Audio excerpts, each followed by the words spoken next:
Hey, how's it going, guys? Captain Cuba here, and welcome to the Pod of Cast. Ah, shit, I forgot which one this was. It doesn't matter. Today I have with me Under the Mayo. What's up, man? How are you? I'm doing good. Is it Cuba or Cuba? Because I've been saying Cuba. Honestly, yeah, you should just go with Cuba, or it doesn't matter. It's the little Okay. island in Cuba. That's where I get my name. A lot of people are actually Okay.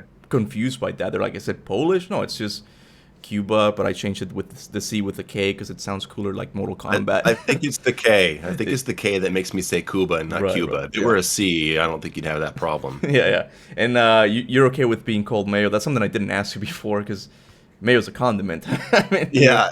Well, I mean, when I started using the name in like Call of Duty Black Ops, which I got, by the way, I'm not a Call of Duty player. I just played Black Ops because I was bored.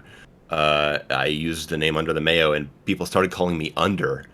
And I just that just sounded weird, so I went for Mayo instead. And once I started getting to Mortal Kombat 9, everyone started calling me Mayo, and I'm like, yeah, that's fine. all right, that's cool, man. Well, So yeah, we are hello, here. hello everyone, Yeah, hello everyone. yeah, I'm Mayo. Hello to all the people who absolutely hate me. I hate you too. I hope you're having a terrible day like me.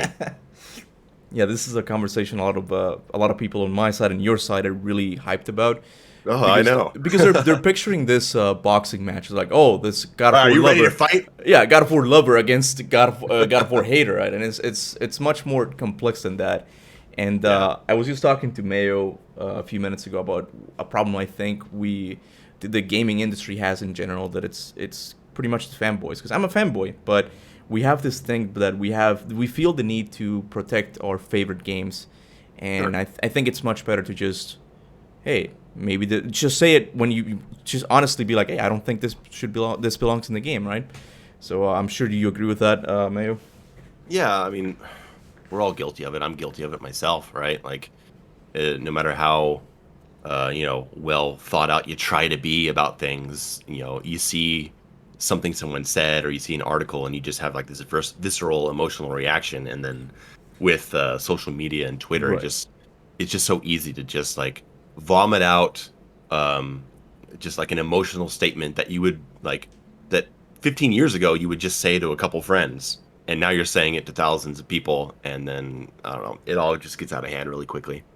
Yeah, yeah. It's very easy to form connections with these games, but I don't know. I feel like we should just detach ourselves a little bit more and just look at them objectively, which is something I've been doing more with God of War. But before we get started, I wanted to, because ever since I did the reaction video to your review of God of War 2018, I've talked to you a little bit more, and deep down you're a nice guy. I have no problem with you, right?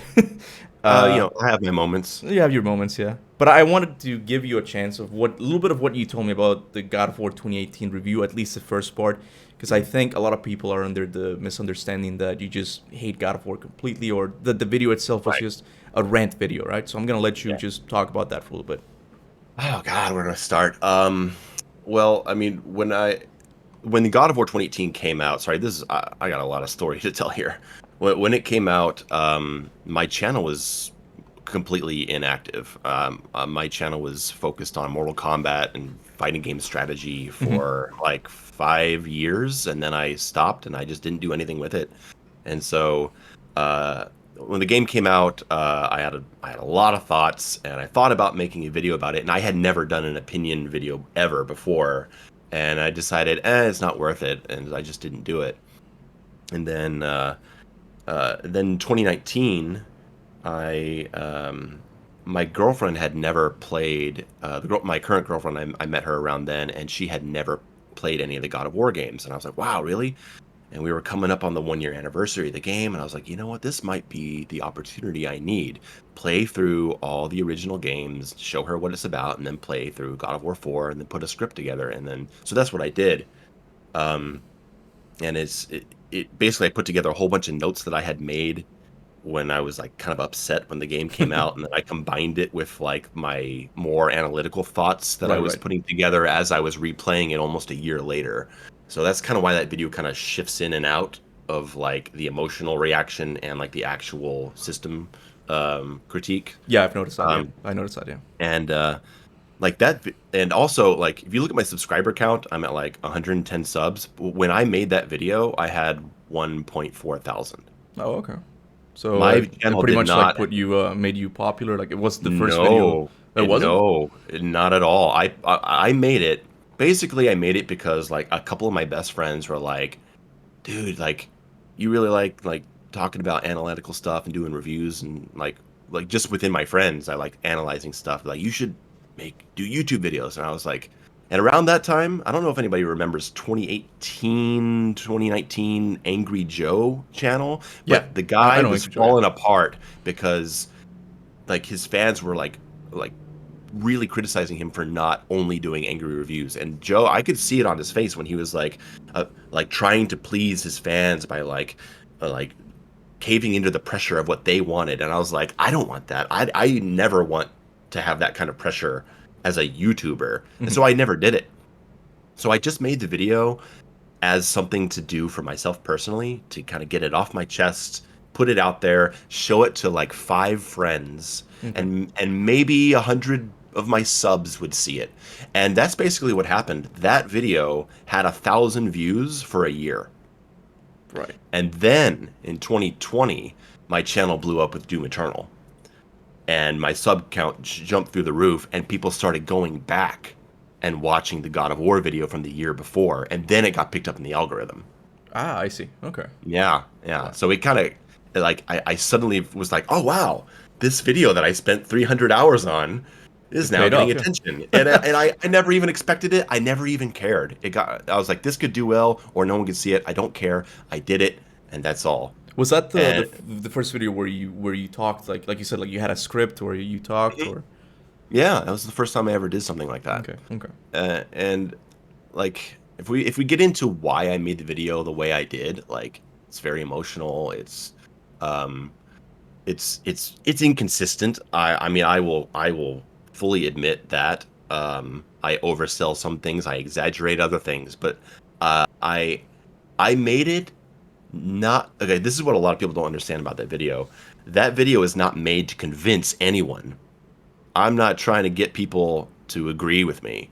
That video is made for the people who played the game and knew that they felt like something was wrong, Right, and they yeah. knew they didn't like it, but everywhere they went, all they could find was videos praising it as a masterpiece. Okay. And there was all these things that they were either thinking and no one else was saying, or they had a feeling and they didn't know how to put it into words.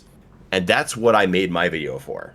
Gotcha. My video is to represent those feelings of the people as they played it for the first time. That's why the first 10 minutes of the God of War 2018 section of that video is like a step by step reaction to what's happening in the opening 15 minutes, because I'm not it's not like I'm reviewing it. I'm recreating the thought How process you felt, yeah, I gotcha. in the moment of playing it the first time the year before I made this video. Okay. And and so and that is why the second part of the video, which I made a year and a half later, is a completely different tone, because that video is made for the people who don't agree, who I'm not necessarily trying to convince, but I am trying to at least get you to see where I'm coming from, Right. so you could understand the perspective even if you don't agree with it. Those two videos have very, very different purposes. Yeah, no, yeah. Like I told you before, I watched part one and I felt kind of tired to be if I'm being completely honest, right? Because like you said, You you can see do that. exaggerate some things, and I Mhm. just feel like I don't feel like watching part two because it's just gonna be another rant video, right? But Right. once I watched it, it was like, oh, dude, this is actually a good review. He's pointing out like the flaws that were clearly in the game, right? So Yeah. yeah, if, for anyone watching this, definitely watch part one, but definitely watch part two because that's where you're gonna get like the full review how he Yeah. feels about the game. You would agree with that, right? Yeah, totally, totally. Like, yeah, I gotta make one little comment. I do kind of have a note here of kind of like things I do want to go back to Yeah, go from for your it. reaction video. Yeah. But the one thing that has been really funny is that I have had an influx of comments since your video of people telling me that I decided to hate this game before it came out. And that, okay, all right. I blame you, sir. Okay. Okay. And so that's the first thing that I really want to address is Okay. that I think I liked your reaction video. I enjoyed it, and I mean, I wouldn't be here if I didn't think you were a cool dude. Right. But I think that's the one spot where I'm going to say that you're wrong, Okay. Okay. because um, I was excited by the E3 trailer. I was a little kind of like, oh, is this going to be a little slower and story focused? I was like, but I can deal with that if I like the game. And also, Atreus, I didn't care. I had no problems with him being in the game at all. I was interested to see where it was going. I was super excited about the game. I worked overtime at my job to save up for a surround sound stereo system, Damn. so that I could experience. Dude, I'm a huge God of War fan. I didn't I even do that, wanted man. I wanted to enjoy this game. I did not go in with any kind of negative expectation. I stayed away from any other trailer. I stayed away from any kind of article, because I just wanted to go in fresh and experience it. And about 3 hours in, I was like I said in my video, my head was in my hands, and I was just like, I was like traumatized. I was like shocked, because I did not go in ready to hate it. I went in ready to love it, and I didn't. And my obvious hate for Atreus in that video is something that developed as I played. I did not go in that way. Okay, So well, I do want to put that on the table. I do officially apologize for saying that. I think even in the reaction video, I said that I was prejudging you or something when I said that, because is from fine. my experience, I do meet a lot of gamers that have that thing that the moment they see a kid in a game, Mhm. they just recoil from it. They're like, oh, this is just a real life simulator or something, like a walking simulator. Like that's the first Right. thing they go to, right? So I can't blame you. I can't blame you for assuming that about me. You didn't know me, and I sound really pissed off, and I'm constantly complaining about this kid. Like, yeah. and also I tear apart the opening part of the game, with all the walking and the story stuff. So I mean, how would you not think that I don't care about the story? Right, right. Is there some things from the first part of the review that you regret putting in? Because something that a lot of my fans noticed that I didn't even notice is that you compared the enemy variety from God of War 4 to three other games together, right? You mentioned games from enemies from God of War 1, God of War 2, Yeah. God of War 3. You lump them all together and be like, Mhm. see, this is more variety than God of Yeah. War 4. Is that something you regret, or do you want to explain that a little bit more? No, no, I don't, because I think that you could take out two of those three games and still have more enemy variety. Right, okay. The Gorgons alone, right, are more interesting, right? Just the Chimera, right? You could pick two enemies from any of those three games, and I would think that they're more interesting enemy types. You didn't like the Travelers? No, they're cool, but what I'm talking about is that they're just dudes. They're just guys standing on two legs. They're humanoid body forms. Oh, okay. So you mean from an artistic presentation, how they Yeah, look? yeah, Okay, okay, okay. exactly. That's All right. part of what of in God of War 2018 just kind of loses my interest. I feel like Oh, everything is a humanoid form. I thought when you said that you meant that gameplay-wise, because you're a big Oh no, gameplay no. dude. Like they don't offer much variety, right? So I was like, wait, Mm. what? No, no. The Travelers are a cool enemy. Like gameplay wise, yeah. I mean, like there's some interesting things going on with that enemy. I got no problems with that. Right. It's just that like the fantastical creature design is something that I really miss, and I think they could have done more. Yeah, that's something I've recently have been moving towards more. Agreeing with you more on that. Is that the game doesn't feel as mythological, but that's because Corey wanted a more grounded game, right? You see like Yeah. the early concepts, and it looks very, very grounded, right? So Mhm. they went more with the humanoid aspects, and I'm really glad for Jason McDonald. I think that's his name, the combat designer, because even the combat itself was gonna be a lot more grounded, a lot more like hit. I don't know, like Mhm. not very magical looking. And he's the one who came in. And is like, no, we gotta make it more magical, right? And Corey Yeah. kind of agreed. At least that's how I got it from his GDC talks, right? Right, and I've seen all those videos, by the way. Oh, I've you seen have? the GDC talks. I've seen the Raising Kratos videos. Like I've seen all that kind of stuff. Okay. Another thing from the review is this is like gonna be my last nitpick about the review. Like you said No, that nitpick away, man. no, Nitpick yeah, away. I'm you here. said that you got bothered when I said the thing about Atreus, right? Here's one thing that really bothered me about your video. When you're talking about the camera, you get really close to the wall on purpose, right? Or at least that's how I saw it, right? Do you want to talk about that? Oh, sure. I would love to. I thought I had a note actually on that. I don't know. I don't have these in. Okay. Yes, my camera examples show things when they're at their worst, Hmm. but that's kind of my point about showing the flaws in the camera, and they are not things that I went in trying to capture. Okay. I played through the whole game and recorded like 25 hours of footage, and I found examples where it looked bad. It's like, yeah, I am selling the point that the camera looks bad, but the thing is, I would say that even if you took out those examples of like getting close to the wall and stuff like that, which does happen in combat, it does. Okay. I would say that even when I'm not doing those examples, the camera doesn't serve the game very well. I guess we're just moving into gameplay now. Like this is a nice transition.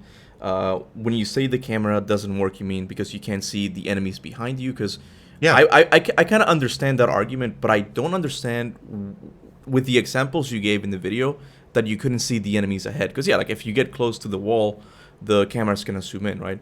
And this is one of those Yeah. things that in God of War Ragnarok, I wouldn't mind breaking the immersion a little bit more if the wall becomes transparent or something. Like Yeah. I mean, I think that Ghost of that would Tsushima just does help. that, right? Go ahead, sorry. That would be so cool. Like I've got the same problem in Sifu. Sifu is my game of the year, and Mhm. every time you get close to the camera, you get close to the wall, the camera like zooms inside your fucking head, like you can't see anything that's happening. Like why not just have some transparency and like, and yeah, I just don't think the camera serves the combat. I think that that is a camera best served for over the shoulder third person shooting.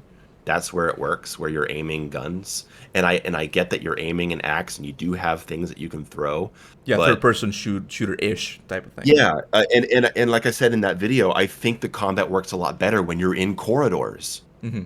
Like I have no issues with it when you're in corridors because then it actually functions how that camera is set to function in games like third person shooting. But then a lot of combat scenarios in God of War 2018 are surrounding combat scenarios Okay. where enemies are all around you, and I just don't like that there can be half of the enemies in the fight behind me. And I Okay. would I would much rather see an enemy coming at me and then react to it rather than have three or four different colored indicators on that I have to be looking at because nothing takes me out of the action than having to look at indicators. I would rather just see what the enemy is doing and react to it. Yeah. Just pull. You could keep the same camera, pull it back a couple feet, and I'm happy. Wouldn't the enemies get in the way though? Much like the wall. Like, wouldn't that be an issue as well? Because older God of War games, like you said in your video, for the most part had a far away camera, but it was tilted. It was looking down at you a little Yeah, I bit, was looking right? down. Yeah. Yeah. So, are you saying like go back to old school God of War games completely, or because you say like pull back a little bit, but I'm not sure if that's according to your gameplay preferences. I don't think that's gonna be enough for you. Um, it would be something at least. Okay. Like would I love another like classic style God of War game made in 2022? I mean, like, sure. I mean, how could you not get excited about that? But I'm not asking it to be that, right? If you pull the camera back just a little bit, a couple feet, I think, as long as you make sure the AI is also well tuned to how the camera is presenting the combat, I don't think it would be much of a problem at all. Well, that's one of the things you. Oh, sorry about the alarm. That's one of the things you didn't mention in the video, and maybe it's because you didn't know. But the role of Atreus is to kind of keep the enemies behind you entertained, like, and not Hmm. entertained, like keep them busy, right? Yeah. Is that something you're aware of? Yeah, I Okay. am. Still It's bothers like you. yeah. I still don't like it. Well, I why? still just Could really you don't tell me like why it. you don't like it? I just don't like being. I don't like surrounding combat scenarios where I can't see behind me or even really to my sides. Okay. Right? Like is it like enemies off screen doesn't mean that they're behind you. They could be to your sides and I still can't see them. Okay. I got projectiles coming at me from enemies off screen, and whereas in the classic games you would see someone winding up their arrow, Right. and I miss that, man. I do. I'm not a fan. Like, and this isn't just a God of War thing. I am not a fan of melee focused games with player controlled camera. I don't So like you moving the prefer like camera a fixed myself. camera, old school God Yeah, of War? absolutely. Absolutely. Like, if I have to make an adjustment here and there, fine. But I really don't like melee combat games where what attacking means you're attacking directly straight. You know what I mean? Because in your mind, like it takes away one of the things the player has to do, right? Like so it lets you focus more on combat, right? Would that be it? Yeah, exactly. Like I hate that every second, every couple seconds, I have to be steering my character Hmm. to attack directly in front of him. When really I just want to be able to move my character in three dimensions. Well, yeah, this is one of those things that I think is just divisive as it is. Because I've seen two other big reviews. One was by Matthew Matoses, I think, and Sure. the other one was by Joseph Anderson. I've seen them a while ago. And Matoses talks about a lot about the camera. He had issues with the camera, just like you, right? Yep. And Joseph Anderson, I might be I might be getting this wrong, but I don't think he mentions the camera at any time. And for me personally, I like the fact that you have to look around. I really do like it. It makes it more deliberate, right? You're like, oh, I'll look at this enemy, I'll throw the axe, I'll freeze him, put him in place, deal with another one. Like it's more about managing the environment, right? That's kind of how I see the camera working.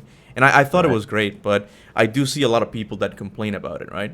Yeah, it's like in a melee game. Okay, like if okay, let's compare Sekiro and Ghost of Tsushima. Okay. Right? In Sekiro, you're pretty much attacking like directly straight, like a Dark Souls game, right? Like Right. Yeah. you're attacking straight, all Yep. right? And if you want to attack someone to your right, you turn the camera. Yep. And in Ghost of Tsushima, if you want to attack someone to your right, all you have to do is press the left stick to the right, and your character moves to the right. Your character turns without having to turn the camera. Okay. You can turn the camera, but you can move your character in any direction and attack in any direction. That's the way I like my melee combat games. And if I'm stuck attacking in a straight direction and the only way to attack someone to my sides is to turn the camera, I am immediately annoyed.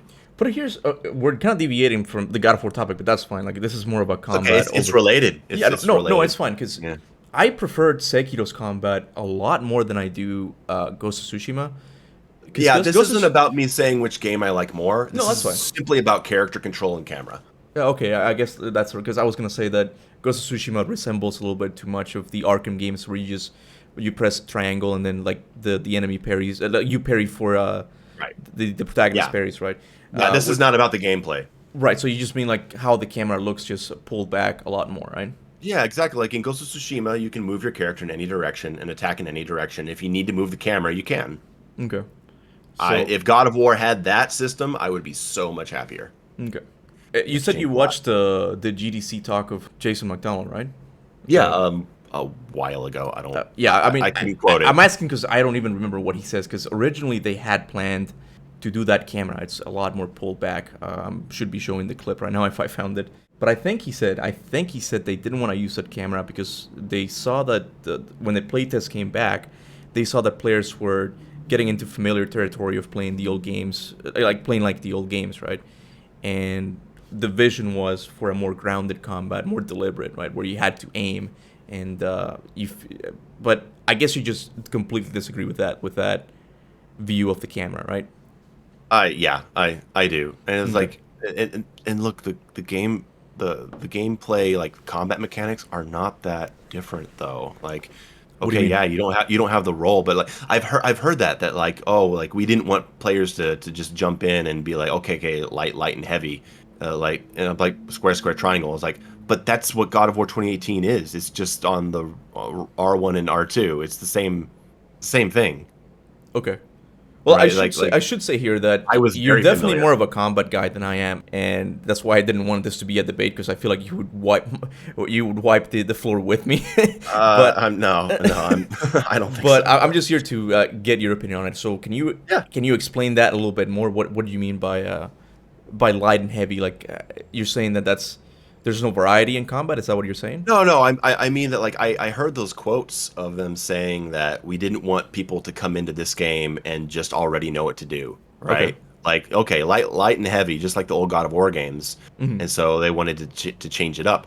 But like, it's still that God of War 2018 is still, like, block, and you have a dodge move, and you have light and heavy attacks. Like it's still the same Wouldn't you basic s- comp. wouldn't you say It's that still more? very familiar. Yeah, wouldn't you say that most melee combats are like that though? Like, isn't that kind of? I guess Sifu changes that a little bit more, right? No, not really. I mean, Bayonetta, Devil May Cry, Ninja Gaiden. I mean, like, yeah, they all kind of have that thing. And so I didn't understand how like camera change stuff was somehow creating a new fresh combat feel that wouldn't be familiar to people who hadn't already played the old games. Like to me, it felt like it was just still controlling like a God of War game. Right. I So think I just didn't really understand the I combat. well, from what I've gathered is that the camera change comes in because of the story. Like they want it to be more personal. So it's a camera trick in movies when you want things to be more emotional, you get right up Hmm. close, right? So that's kind of I think that was their approach. And that's where my problems come That's from. that That when stories get mixed up they're with gameplay. prioritizing story over something that would help gameplay. Okay. All right. Okay. Before we get to the story, like let's just stay with let's stick with gameplay. And Yeah. from what I gathered from your videos, like one of your biggest issues was the incentive, like incentive to Hmm. play properly. Because in your first video, yeah, you make the game seem very boring, but in the second one, you actually say, no, you can do a lot of cool stuff with it. You You can, can. yeah, exactly. Yes. But your problem comes in with the incentive. The game doesn't give you enough incentive to Exactly. do those things.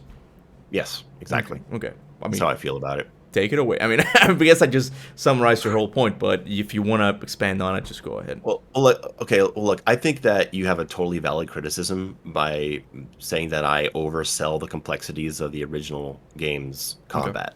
Like you make the point about your girlfriend just smashing through. Now, I don't know what your girlfriend's history with games is. I don't know what difficulty she was Eh. playing on. All It's right. practically non-existent, but it's okay. Okay. She's making That's her way through Metal Gear right now, Metal Gear 5. So okay. yeah. Okay.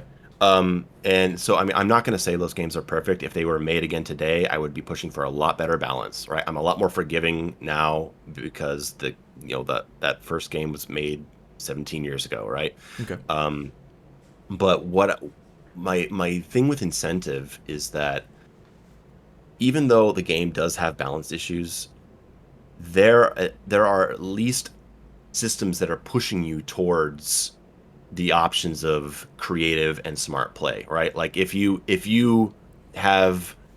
if you have poor defense, then you lose your combat, you lose your combo meter, and you don't have enough, and you don't get as much XP to unlock things that you want. If you overuse your magic, then you're going into the next room with not enough magic. If you don't take care of your health bar, you're in a very low health situation for the next fight.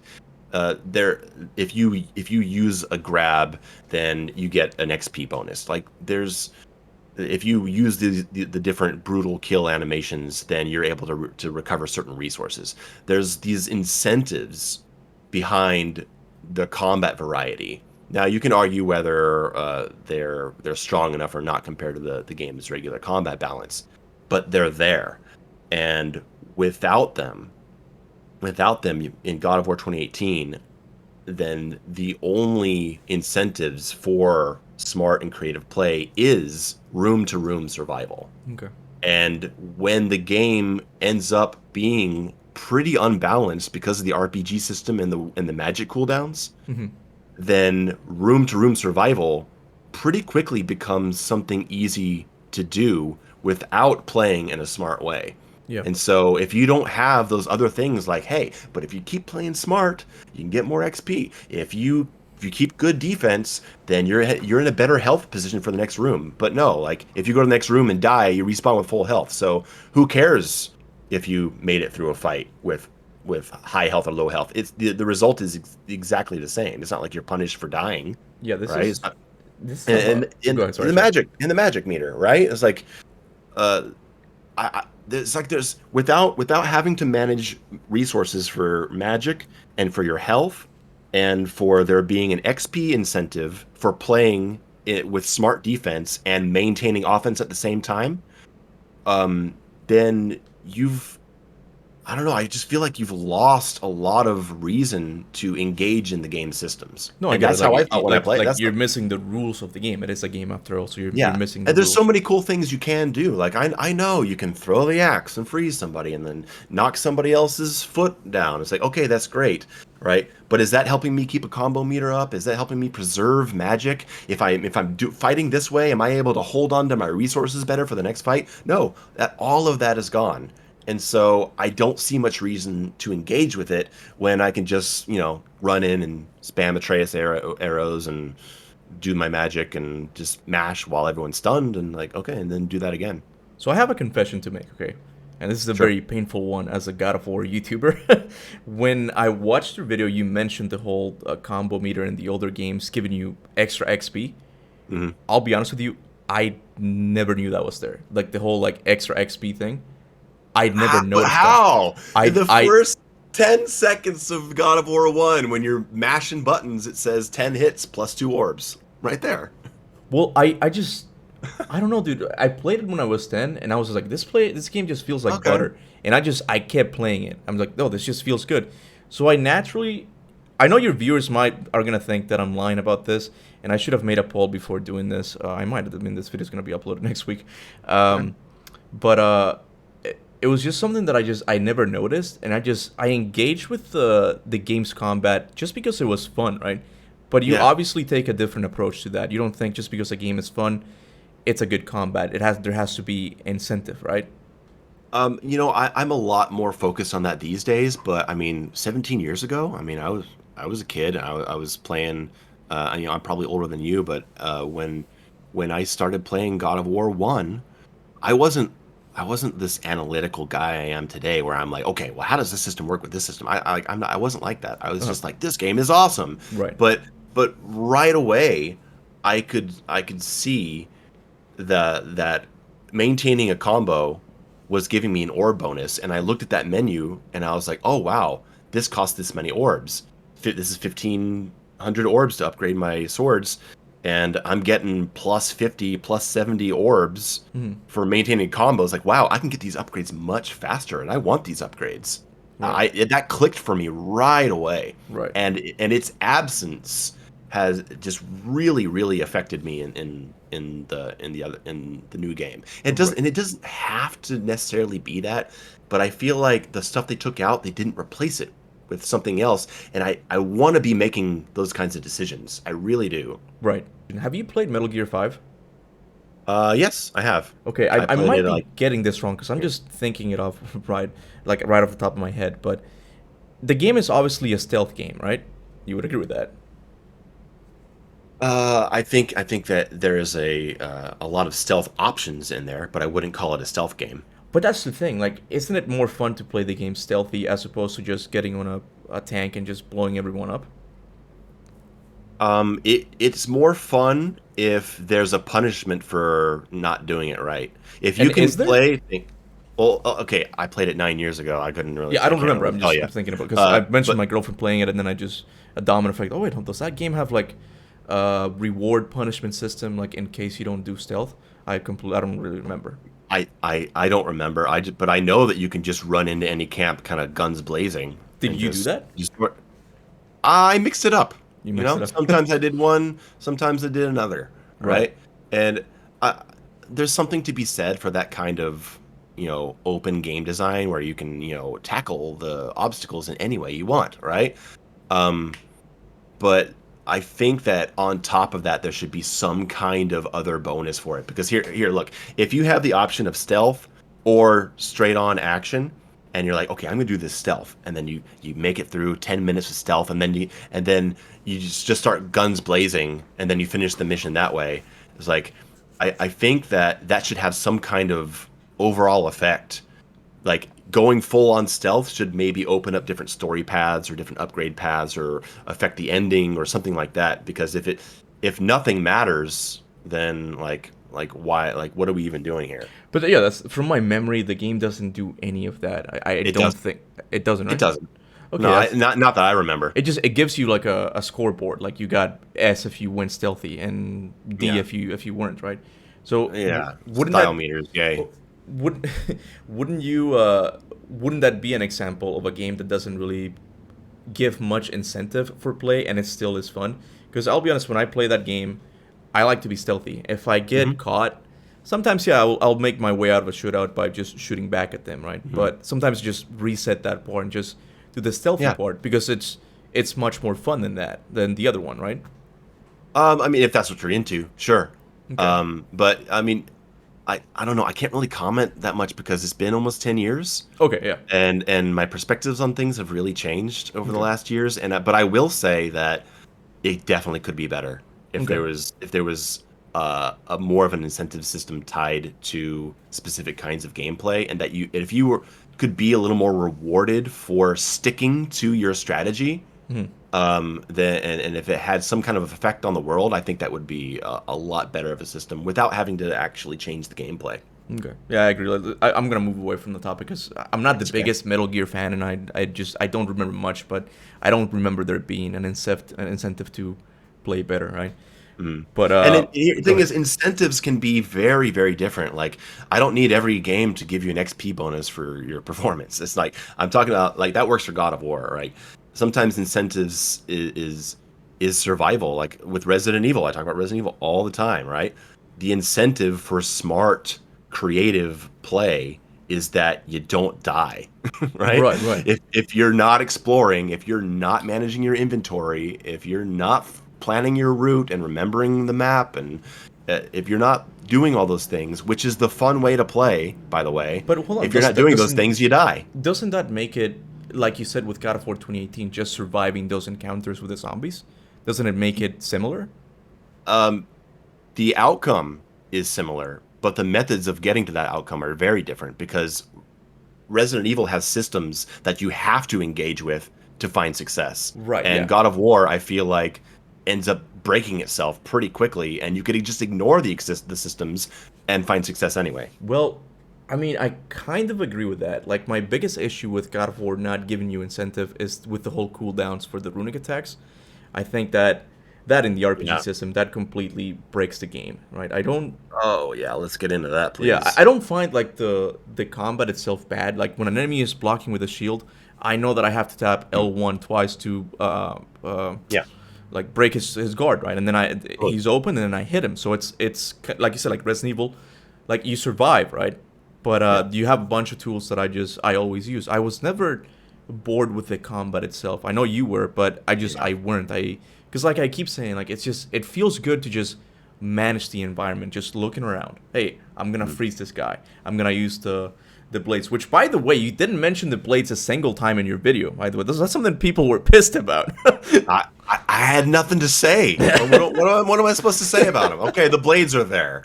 Yeah. You use them against the frozen guys, and you can do lots of crazy spinning attacks, but there's no combo meter, so I don't care. Right. I just didn't care. I mean, yeah, I agree with you. The charging explosive thing is cool, Yeah. right? But by the time I got them, I was totally broken because of the RPG system, and I Atreus was broken because of the arrows. Like I didn't care. I will give you that.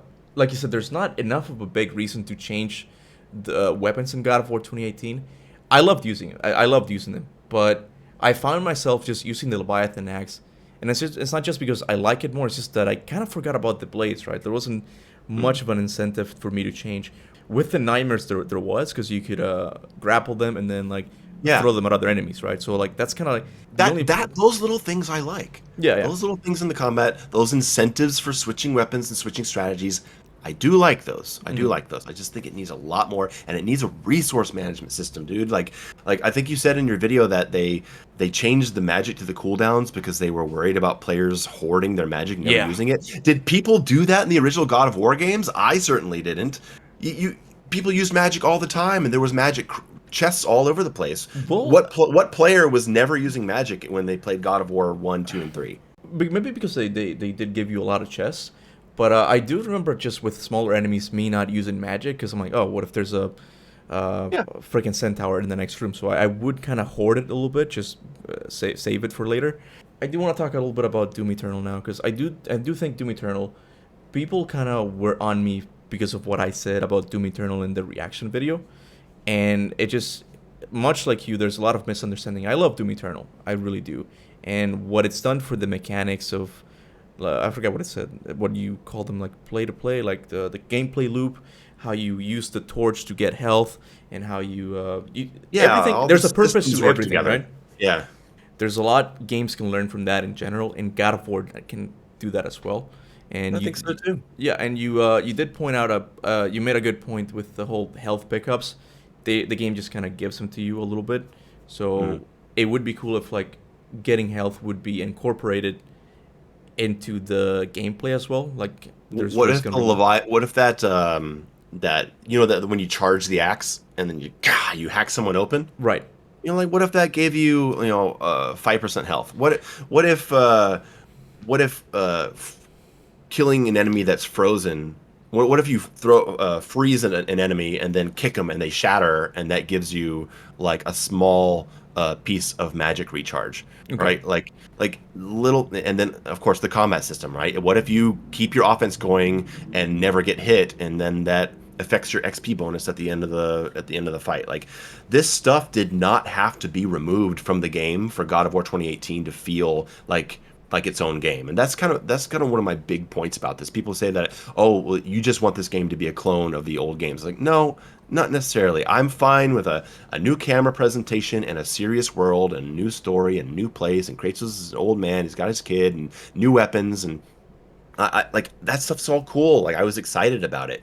But I think that there are core aspects of the decision making side of old God of War combat that did not have to be removed for You're this talking to about feel the like its own philosophy, game. like how the Yeah. yeah, I got you. Yeah, the resource management, man. Like if you still had magic chests, or if you had a way to recover magic through those brutal kills, like with the sirens in Hmm. the old games, Right. Yeah. like or the health from the minotaurs, like why would that be a bad thing? Would that make God of War 2018 feel like it hadn't gone in a bold new direction? I don't think so. Oh, I got you. And I submit that if they had that stuff in Ragnarok, if they added that kind of old God of War resource management system and a simple one jump option or some one jump. I'm not asking for double jump. I know. But if you were able to launch a little bit, a hop into the air for some kind of little air juggle and then a smash onto the ground, like these things would be welcomed with open arms and people would praise them. Well, you're not gonna like my response to that. Okay? You're just not. I do kind of agree with Corey. Lately, I do move towards liking games that are more grounded and that have more of a serious tone, right? And you mentioned the incentive to, what was it, to I forgot, freeze, when you freeze the enemies and you throw them up against the wall, it gives you magic, right? To Mm. me, like there's not a connection for that to happen story wise, right? Again, there's not a connection for just picking up like random gemstones right now. I give Well, you that. there's no story explanation for enemies dropping health No, items yeah, either. that's what I just said. Like, Yeah. there's no story explanation for that. I give you that, right? So yeah, in those two scenarios, yours would be better.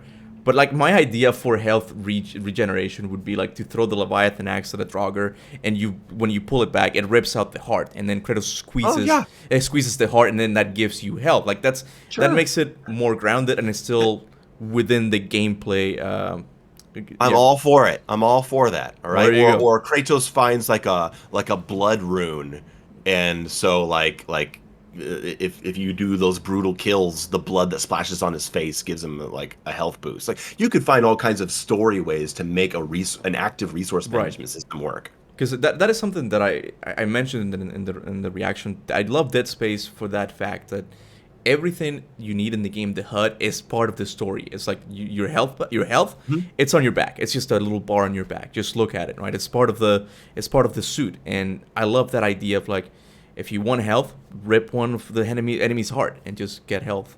That would So be pretty cool. yeah, I'm down for that, man. hashtag Let's hire do me, it. Santa Monica. Let's do it, Let's man. do it. All right. Let's get Corey on here. Yeah. So we All we right. mentioned before the whole cooldowns thing in the RPG systems. There's no way we're not gonna talk about that. So Yeah. Let's get into it. by this point, people have seen my video and they probably hate it because this talk with Mayo is being recorded before the video's uploaded. They probably hate that video. So take it away, man. Rant on. Oh my god, the armor system and it's just that, like I was saying before we started this call, like it feels like, the I hate the words gamers, but I'll say it. It feels like gamers today, they value, instead of valuing like an actual rewarding decision focused combat system, Hmm. what they really want is to be able to pick up lots of shiny little objects and look at their loot. Hmm. Oh, look at my loot, bro. Look at all the loot. And I'm like, and they're like, you gotta play this game, man. There's lots of great loot. I'm Yeah. like, I don't. Why? Why would I care? Why would I care about like looking like look at these 40 different styles of pistols like I found, and they're all different rarity types, and like, and it breaks my heart to see God of War 2018 turned into a looter shooter. That's how I see it. It's a looter shooter. Like that, you're going into the combat, you're treating the combat the same way every time. There's no decision making on on resources, and then at the end of it, the only thing that's the most exciting thing about it is that you might find some kind of rare enchantment that you can put in and swap in and out. And it just, I don't know, man, it makes me sick because you see it everywhere. Deathloop came out last year, and like that game did not need to be a looter shooter. Hmm. And I feel like studios are making this stuff not because they want to, but it's because they think that's what people are looking for when they open these games. They're like, everything's got to be an open world RPG looter, everything. And like if I'm not finding 100 different armor types and a whole bunch of different rarity types for my guns, then I'm bored. Right. Yeah. And that, oh my god, it really drives me That crazy that you've got all these different rarity types of things. Like just give me some good items yeah. that I can use and maybe choose to use. But all the different rarity types, it just plays into that whole sort of like addictive collecting mindset that people have, and I don't like it. I don't like it, and Yeah. it breaks the game too. I feel like it's that psychological thing with playing Bejeweled or something. That little jingle when you smash Mhm. one of the little gemstones. Like it's an Mhm. addicting thing. Like I forgot what it's called, but it releases a toxin in your brain. It's like, oh, that feels Yeah. good, right? It feels rewarding, right? Yeah. But Why not just put loot boxes in the game, huh? yeah. Why not just Well, do that? I'm glad they didn't. That's something I think the reason the armor system didn't bother me that much when I first played it, uh, it's because I stayed away from looter shooters in general. I didn't play Destiny. My brother wanted me to play it always. I'm like, no, this looks boring as crap. And I never really looked into that. But like you, I'm noticing that more games are going into that direction as well. Yeah. Gotham Knights, as you saw my tweet, it's when I saw that screen, I'm like, oh, this is horrible. I don't want to do this. I don't want to do this. I kind of agree with you with the armor system. I did a top 5 things that I'm like I should fix in the next game. This was before I watched your video, and one of the things I said was like, just give me 3 armors. That's it. Just give me 3 armors. And Yeah. people did hate that. Like they disagree with that a lot. Like they're like, no, I wanna collect all this stuff and I want to have 120 things in my inventory that I'm not using. Yeah, Like, come on, yeah, why are we doing this? yeah. That's Everything's got to be a looter shooter, and I'm scared for Resident Evil 9, dude. I think Resident Evil 9 is gonna have weapon rarities. I'm calling it right now. has that been confirmed? No, I'm calling it. That's Oh, all. okay. Okay. Yeah, I'm calling I it. also watched your Resident Evil video, and I kind of I noticed that when I played it, it's like this game doesn't really have much of an inventory. Isn't that what makes it a Resident Evil game? Like the Oh, the village, my village review. yeah, oh sorry, yeah, the village review, yeah, like Yeah, the fear yeah. of not having enough space. I kind of stayed away from Resident Evil in general because of that, but I knew, philosophically, game wise, that's what Resident Evil was. You managing Yeah. your inventory, right? And if it's not, and if it's like Resident Evil 4, where you pretty much do have a very, very large inventory, the decision making doesn't come from inventory. The decision making comes from the unique combat encounters that you're dealing with. So if you're not going to have decision making in one side, you need to have it somewhere else. And Village doesn't have the decision making really anywhere, and that's the main problem with that game. If it had the huge inventory, but it had really engaging, interesting combat scenarios that you had to make a lot of good decisions in, I wouldn't have a problem with it. Okay. Now that you mentioned that it doesn't replace what it took away with Resident Evil, right? You mentioned the jump earlier, right? So, in your opinion, the jump should definitely come back because it would add more platforming opportunities and puzzle as well. Exploration, puzzles, dynamic combat options. It adds so much. Okay, but the whole dynamic combat option thing, we agree that if there's not an actual reward, just doing flashy combos is not gonna do anything, right? You agree with that, right? Well, I mean, if you look at the original games, jumping, you didn't just jump because it was fun in combat. You could launch an enemy to the air and then fly up into the air and then focus down an enemy. You could launch a Minotaur into the air and follow him up into the air and focus him to keep yourself safe from the threats on the ground, do a lot of damage to a very dangerous threat in an isolated moment in the air. And I think that was one of the best things about the big hack and slash titles like God of War and Devil May Cry and Bayonetta, is that you're able to focus down specific threats through aerial combos, and I think that adds a lot to the combat. And also just being able to like jump over someone who's running at you. Like if a Draugr was charging at you and you were able to like time like a specific timing kind of jump, and then doing like a downward smash attack to launch the Draugr up into the air as he passes behind you. Like, that's the kind of stuff I would love to see. Yeah, the whole jump issue is one that I kind of stay away from because I really don't know. Like, I do get what you're saying that jumping in the older games added more variety to combat. The one I'm remembering right now is just the Hades boss battle. He would do this ground pound, and a wave attack would go through the floor, and you would have to jump it. That was the only way to do it, right? But I don't know if they should add it because, again, we go back to the whole thing of it being grounded in this case, literally. Literally. Yeah. Yeah. I don't know if that's how they should add combat variety. I feel in my reaction video I mentioned just involving the environments more.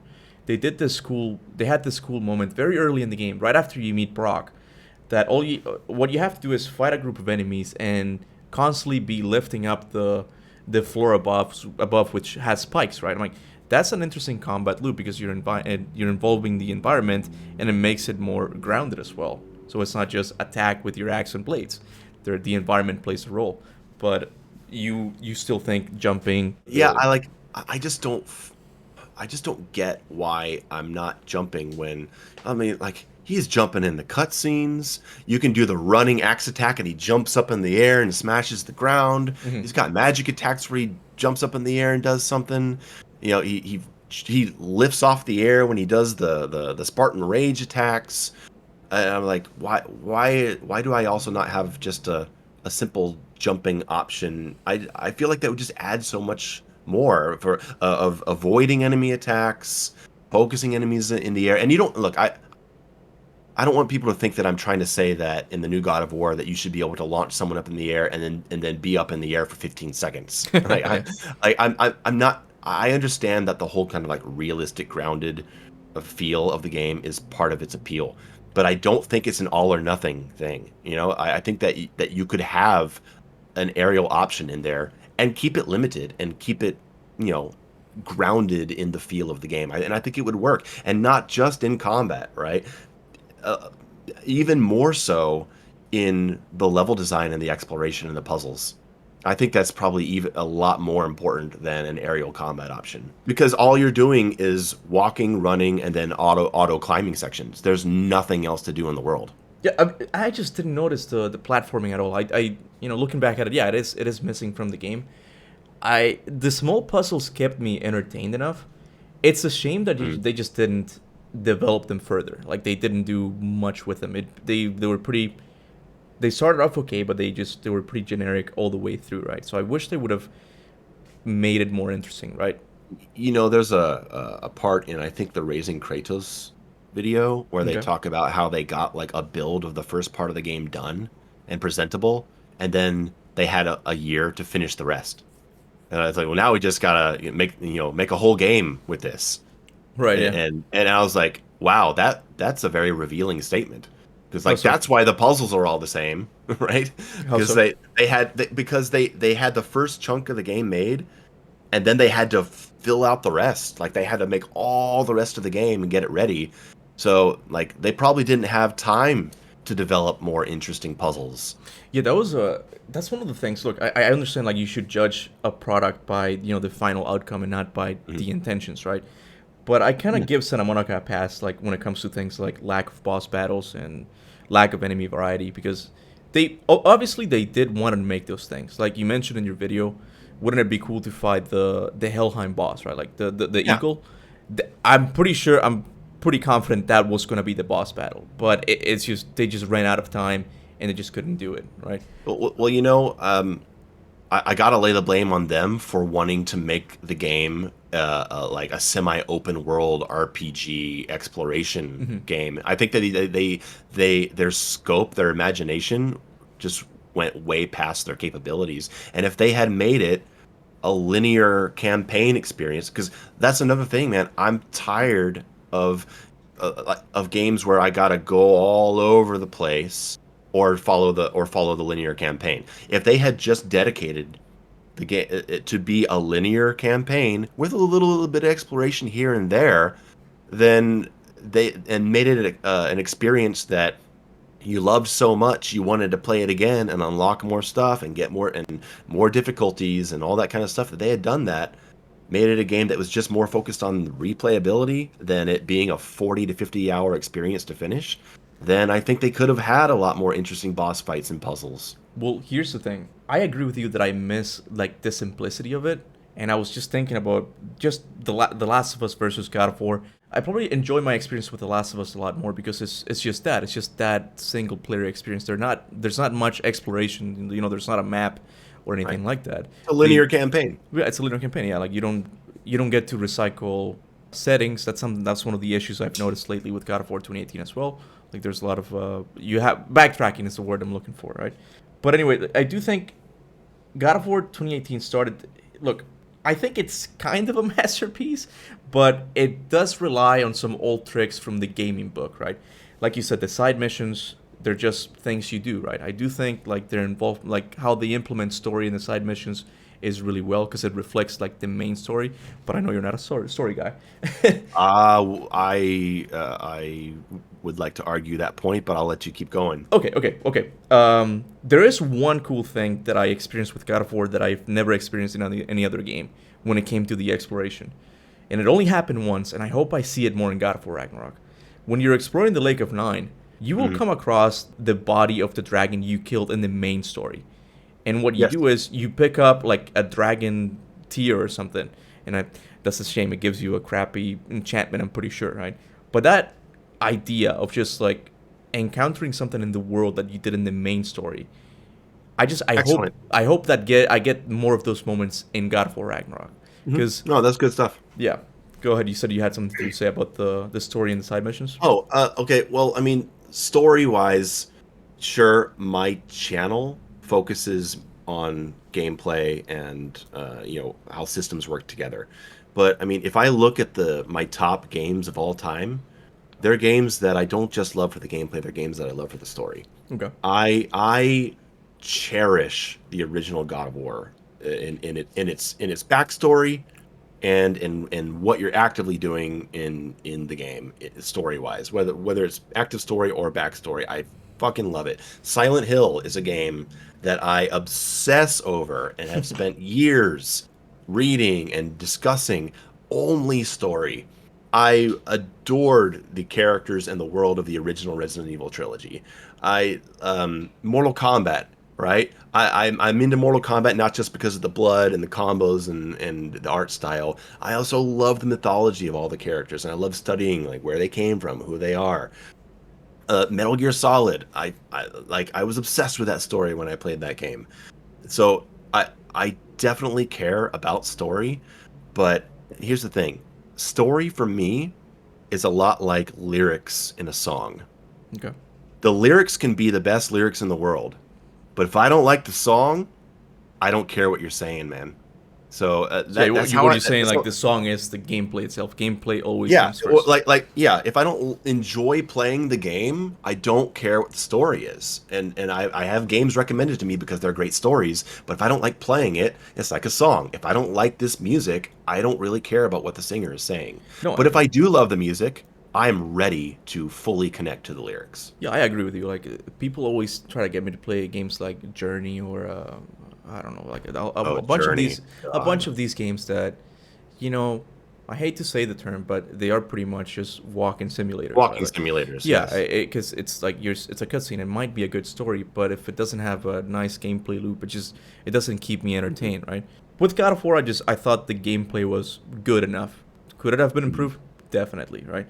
But I Yeah. thought the most of the fun did come from the combat, just doing the man. I love like doing the Executioner's Cleave. Like you said, I like I you do. agree. Me too. You agree. Like you like certain things about the combat. I got you. I got you. It feel like, yeah, that's why it's kind of hard to get someone to listen when you're critiquing the new God of War's combat, because I'm talking about the systems that support it, right? Right. But most people, when they talk about the combat, they talk about how good it feels, Right. Right. because it feels great. Right. Like it is super satisfying. Every swing of the axe as it hits is so good. I mean, the Executioner's Cleave, I love it. I use it all the time. Like, I've played all the way through God of War 4 times, right? Mhm. I played all the way through when it came out, and then I sold it immediately. And then I got it again for the review. I played all the way through on hard, and I played it all the way through on Gimme God of War, and then I played all the way through New Game Plus on Gimme God of War. So I've seen it. I have really engaged with this combat, and it feels excellent, right? And so it's hard to debate people on combat when most people are not thinking about the other stuff. No, I get it. I'm not saying I'm a fucking genius or anything. This is just the stuff I like to. This is stuff that I like to think about. Everyone has their things in life that they focus on, right? And this is something that I like to focus on. And if it's not there, then I have a hard time connecting to it. It feels good. It's like a shooter, right? People recommend first-person shooters to me, and I'm like, wow, this shotgun feels great. Ah, this machine gun feels great, yeah. And then I'm like, yeah, but all the AI is dumb. Oh, So you I'm mentioned bored. that Titanfall 2, right? Like that was Yeah, it's like Titanfall 2. Like, game looks great, weapons feel amazing, lots of cool movement stuff you can do, but there's like 3 enemy types, and they're all morons. Okay, so wait. Would you say that there's 3 types of games? Just games that are not fun at all. Like they just don't feel good to play.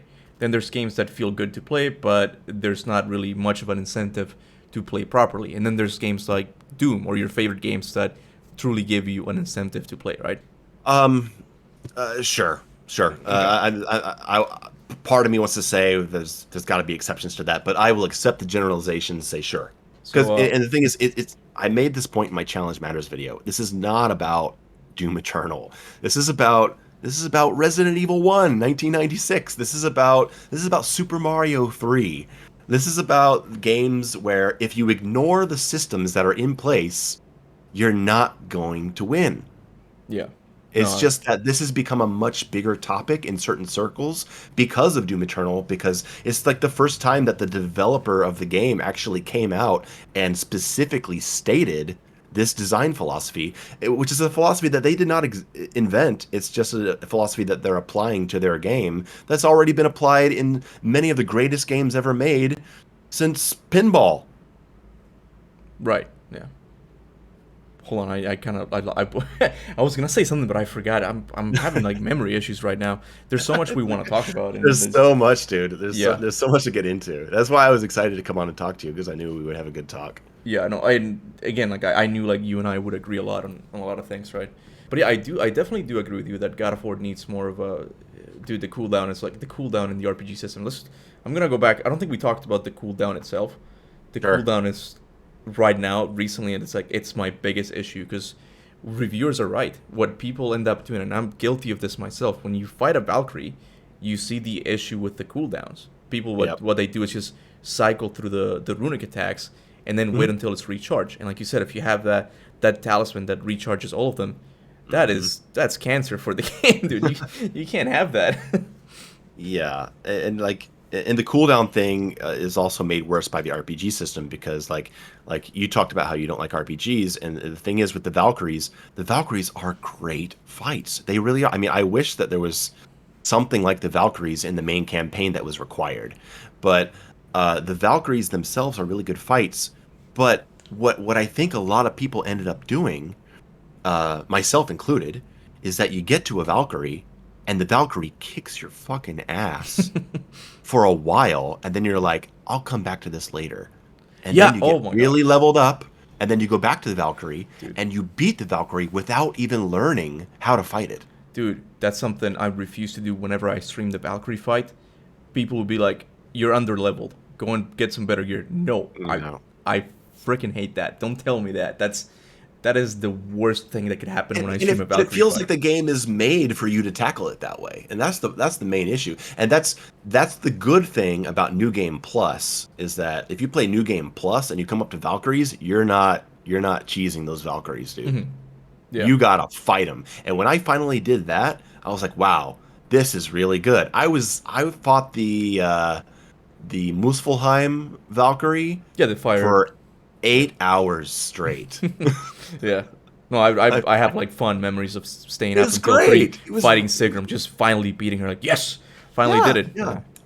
Yeah, and it's a shame that the game is set up in a way to encourage you to break the game and then come back. Right. And the cooldowns are made much worse than that with that system because you can get those cooldowns bit down so much. And tying back to the fact that there's no resource management in this game, it means that you always have magic at the beginning of every fight. Right. And Yeah. so you can just walk into any fight in the game and go magic, magic, Atreus magic, spam the arrows, and then everyone is like half the room is dead and the other half is stunned. Hmm. And then you just go in and mash, and then by the time that they're coming out of stun, your magic's coming back. Yeah. And I just think that is such a poor decision. Yeah. No, that's something I agree with you 100%. Like, I find myself fighting against the game. Like, they're like, oh, here, use this armor for Atreus that gives you more cooldown. Like, no. No way. I want to reduce the cooldown because I want to learn. I want to learn Yeah. all the patterns. I want to engage with the combat system, right? So yeah, Yeah. the cooldowns is definitely one thing that it has to go, or they have to like lower it a lot. Yeah. Imagine if you could go into a fight, if you went into fights in God of War 2018 and you didn't have magic yet. Mhm. Like, Yeah, it would force you to use you the have reactions. you'd have to think about a different way to start the fight instead of always starting the fight the same way. Yeah, no, that's something I I noticed a while back. It's this thing like, oh, the game is really fun at the beginning because, yeah, like you have to manage more of the. Like I always keep saying that you have to manage the terrain, right? But Mm, you don't really need to manage it if you have Thamur's breath and just kill every mm, single enemy in the arena, right? yeah, yeah. So yeah. So sorry, we got derailed because we were talking about story, and you said you're a story guy, you like story, and you Yeah, disagreed with my take on the side missions and maybe like the story itself. I know you said you weren't a big fan of the story, and I really want to right. get your opinion on that. Well, okay, spoiler, I have a video coming out soon-ish about God of War story, but it's about the original game story, and then it kind of ties into 2018. Not too much though. And I've had that video done for quite a while, but it's on my low priority video list because I can launch that anytime. Right now, I'm kind of focused on time sensitive stuff. Right? Yeah. And once I have a week where I'm like, I don't really have anything I'm going to talk about, I'll launch it. And our talk and all this and your response video has made me want to accelerate that because I think it's a good video. Yeah. What are you And working one on now? thing, Right now, by the way, I'm just curious. what What am I game are working you? on right now? Yeah, what game are you working on right now? I Um, mean, like, I, sorry, what video are you working on right now? right now I'm doing a strategy video for the new game mode that they just put into Shadow Warrior 3, Ah, which okay. is like a limited lives mode that you can Yeah, and apply. honestly, guys, just go and check him out. Mayo's a super nice guy. Like he's just very passionate about combat. So I Thank you. enjoyed your Halo video, how it ruined shooters. I Oh, guess they hate that video as well. well, dude, like that's another video, kind of like the first God of War video, which is not made to convince anyone. It Right? is Yeah. made to represent how I knew a lot of people have felt for 20 years, and no one was saying it, Right. No, no. right? Like when you mentioned the health bar, I'm like he's right. Like if your health regenerates, like what's the point? You know, you're just Yeah, going gun blazing. So, anyways, we're yeah, getting derailed here. yeah. Uh, And by the way, if you guys hate that Halo video, watch my follow up, which is my response to Shredded Nerd's response, and that'll probably clarify a lot of stuff. But yeah, so the God of War story video. I'll say a little bit of what I said there, which is something I said in the original video.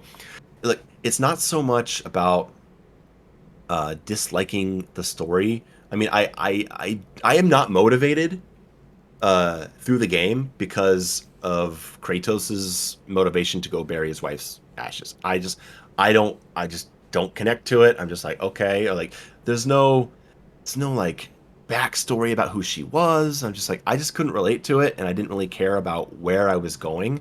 And I understand that there's there's cool story stuff to go on between like Freya and Baldur's relationship and all that kind of stuff. And I know that the core of the game is about Kratos being afraid that his darkness will spread to his son. Hmm. I get that that's like the emotional core of the Yeah. story. It does nothing for me because I hate that kid. But it's like Jar Jar Binks, man. Like if you hate Jar Jar Binks, you're not gonna like No, I what's got going you. I on, got you. Why? right? Why? I'm sorry if I derail this, but why do you hate Atreus? It's not just from a gameplay perspective. As a Uh, character, you just don't like him at all. I don't like his voice. I don't like how bratty he sounds. Okay, and here's the thing. I started okay. You took issue with me calling him an idiot at the beginning, but you interrupted me in that video right when I said it. I said Kratos' idiot son who proves he's an idiot Yeah. by grabbing a hot knife from the top of a fire. I'm like the kid, like why are you grabbing a hot piece of metal from the top of a fire? Of course it's gonna burn your hand, you idiot. Well, I So, mean, there's a lot of symbolism there. I get it. Like, symbolism is not the sure. thing. Like, him giving him one of a piece of his bandages. So it's like that kind of idea that he's passing on to his son Yep. what he is already. Like, it's symbolic stuff like that, right? My early okay in the video where I'm hating on Atreus right from the beginning is not really how I felt about him at the beginning. It's just that I Yeah. already feel like that when I'm Yeah. making the video, so I'm kind of like putting No, it in the I kind of thought about that after I made the yeah. video. Like, yeah, he's right. Like he's played Yeah. this before. Like yeah. And So I'm sorry and about that. My bad. It's fine. It's fine. It's fine, man.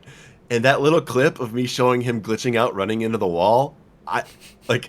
I honestly was not trying to like give the impression that he's totally glitched out in the game. I just thought it was really funny, and I was trying Right. to make a joke. Yeah, I I mean, just- that's no, I got but it. but you know, You have to making space out that videos with comedy. I got you. I got you. making that video when I didn't even have an audience, like I wasn't thinking about how anyone was going to react or take things, right? You did pretty good. I do things differently now, but here's the thing with Atreus. When I was playing the game, and I hooked it up to the TV, there was something about the speakers that I was using that caused Atreus's voice to come out with a lot of high frequency resonance.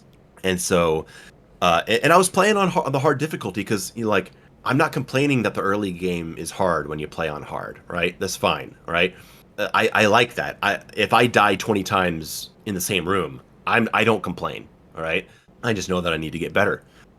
But every time I played that first fight with the joggers, right? When I'm trying to figure out what to do, because I mean that's a hard fight if that's the first thing you ever fight in the game, and Yeah, you're and the playing hard on hard. difficulty. I got you. You know, it's tough, right? And I was dying a lot of times because I was frustrated by the camera. But the kid was just constantly yelling at me, and every time he said something, it was coming through my speakers in this kind of like shrill voice that was like Okay. just grating on my ears.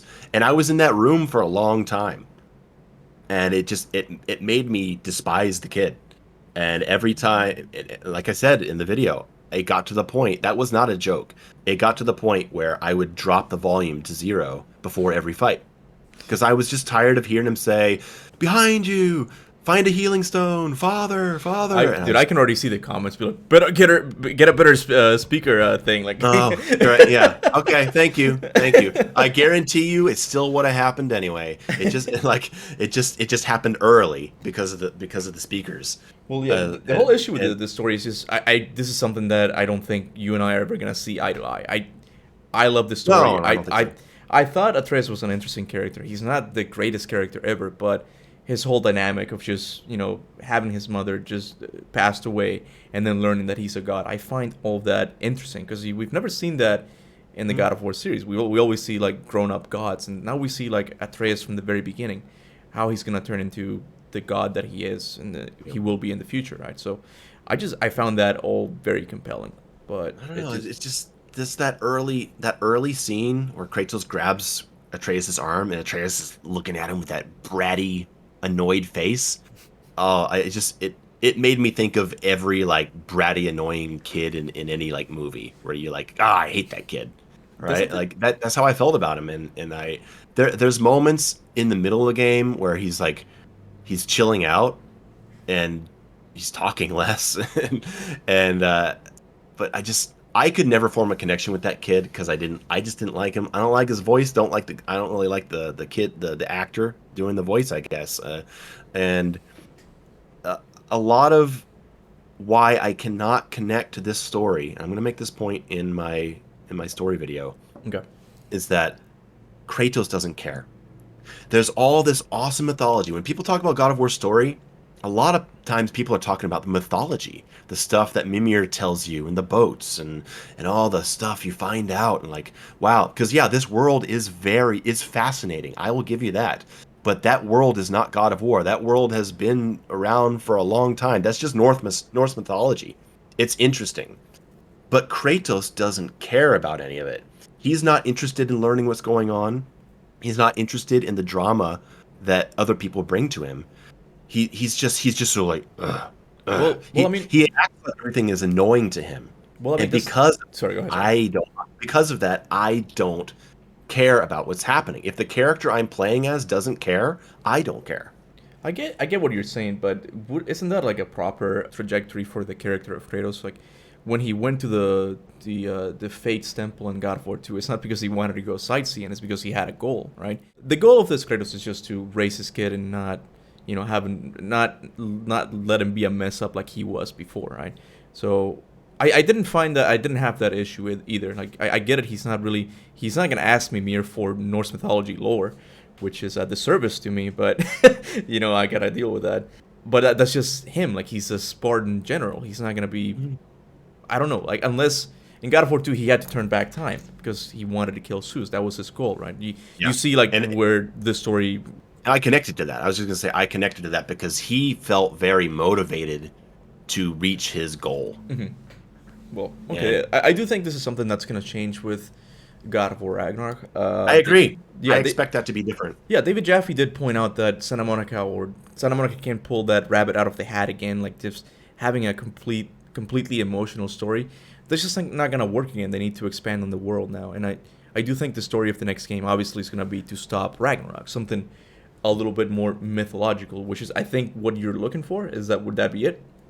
I just need Kratos to act with some more motivation for the actual journey that he's on. Okay. The emotions of Kratos' story come from things that are not connected to your quest, right? They're from what's happening with Atreus, and then the other stuff that's going on with Freya and Baldur. But the actual like journey of like where I'm going and all the things that are in my way, I don't feel like he is really caring much about any of this, and he doesn't really react to any of it either, like he would in the old games. And so I just don't really care about what I'm doing, like step by step. I don't care about what I'm doing in the game. The actions, the adventure that I'm on feels just very disconnected. I come at it from a different angle. Like I do think that it lacks on the God of War-esque mythological goal. Like that's kind of what it misses. Yeah. God of War 2 was about turning time back. God of War 1 getting Pandora's box. God of War 2018 spreading phase ashes. That's nice. I don't know. It's good enough, but I do kind of miss like those mythological approach to story. But I do want to talk about something you mentioned in your part 1 review, is that you felt emotionally connected to Athena's death. I wanted to ask you that because that's something I really don't get, because you said you're not emotionally invested with Atreus, but I don't understand how you were invested with Athena's death, because you never see her in the game. And the experience you have with Athena in God of War 1 is mostly bad. She doesn't take away the nightmares, right? So I wanted to ask you about that. Can you expand on how you think of the story of the older games, right? I don't really know how to explain why I felt that. I guess I just felt so bad, and there's also Kratos' reaction to it. I mean, you can see the look on his face that he's devastated by what he's just done. Okay. He feels bad about it. And I mean, just little things like that was enough for me, I guess. And I understand like you focus more on gameplay, but do you not see what people say about the older God of War games? I don't agree with Greg Miller. Greg Miller was one of those guys that said like God of War doesn't have a good story. I've always said God of War has a good story. But mostly it's a good backstory, not really a good plot itself. Like nothing's really happening. I think it's just excuses the game gives you to kill a boss or something, right? Sure, but the thing is, the backstory is told actively as if it were the main story, and so it still feels like the main story. It's not like you're reading lore pages after you finish the game. A Okay. lot of times, games have backstory which is delivered that way. God of War doesn't deliver it that way.